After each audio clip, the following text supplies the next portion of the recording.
Hi everyone and welcome back to KSI Morning Brief. This is Mashood and joining with me today is Anjana to take you through the latest on world markets and news. To begin with, global markets. Fed officials on Wednesday said the US GDP is expected to decline 6.5% this year. They also flagged the need to keep the key interest rates near zero through at least 2022. The S&P 500 and Dow Jones benchmarks both moved between gains and losses after the Fed statement, which was the first projections from the US central bank on the economy since the coronavirus outbreak. One of the Fed's chief goals is to foster economic conditions that achieve both stable prices and maximum sustainable employment. The Nasdaq benchmark continued its record-breaking rally for the third consecutive session, helped by gains in shares of Microsoft and Apple, with investors viewing technology as a defensive sector with massive growth opportunities. On Wall Street, the Dow Jones Industrial Average fell 1.04%, the S&P 500 lost 0.53%, while the Nasdaq Composite gained 0.67%. Looking at Europe, after getting off to a strong start Wednesday, European markets were falling as investors waited to hear what steps the US Federal Reserve took to ensure a post-pandemic recovery.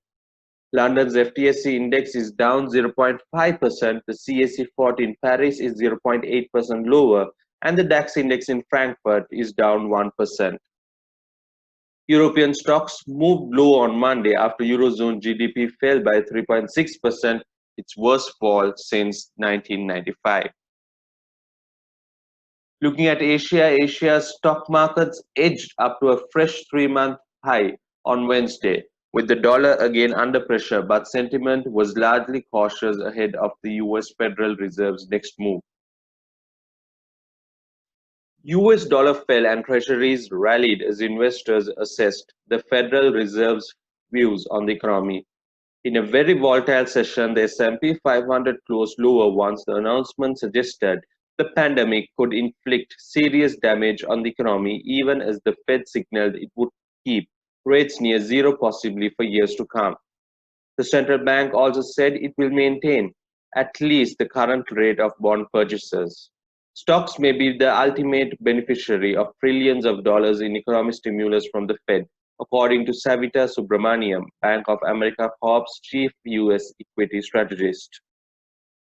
Looking at the airline industry, Delta Airlines has raised more than $10 billion since early March, including proceeds from a bond sale in April and two term loans, according to a filing Wednesday morning.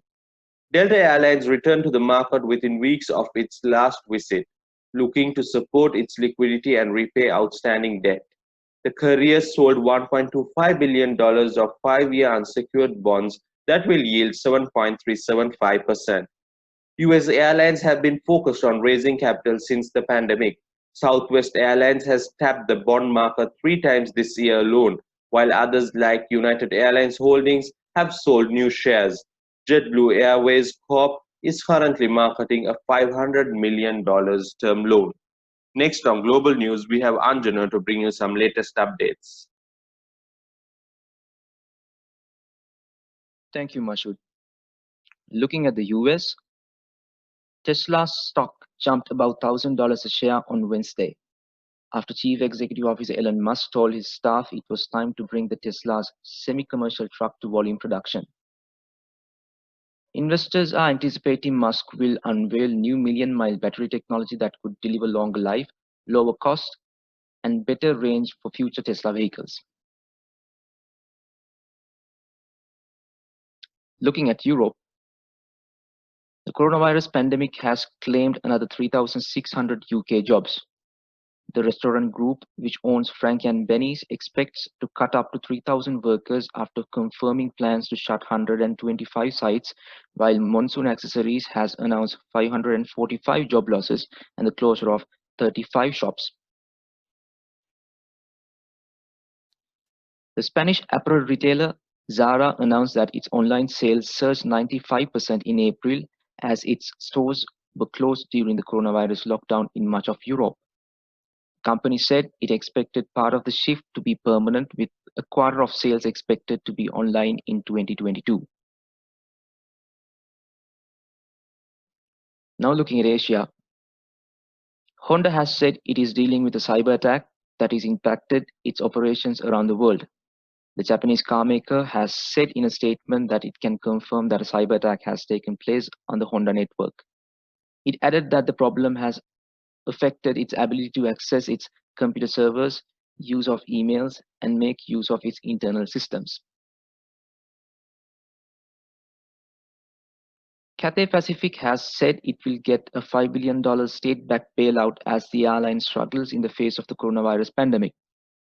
Under the deal, the Hong Kong government could take a 6% stake in Cathay and can have two observers on its board. That's it from global news. Let's look at the latest updates on COVID-19.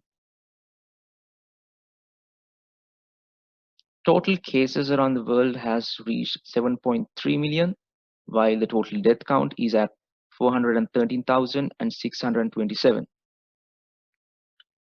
Total recoveries are 3.6 million, with 107,270 daily cases were reported in the past 24 hours. Meanwhile, in Sri Lanka, total cases are at 1,869 with 11 deaths. 4 cases have been reported during the last 24 hours, and the total recoveries are at 1,122. Looking at the latest updates on vaccine development, Children's Hospital of Philadelphia have identified parts of the SARS virus which cause COVID-19 to target with a vaccine. Using this strategy, researchers believe that the resultant vaccine could provide a longer-term immune response and prevent the spread of the virus. Looking at other worldwide updates, all non-essential shops will be allowed to reopen in England from Monday onwards. However, pubs, bars, restaurants, and hairdressers will not be allowed to reopen until 4th of July. The World Health Organization has recommended that the Pakistani authorities to reimpose a strict lockdown targeting localities with high coronavirus spread as cases in the country increase exponentially since most restrictions were lifted last month. So that is it from KSI Morning Brief. We'll be joining you again tomorrow morning. Thank you.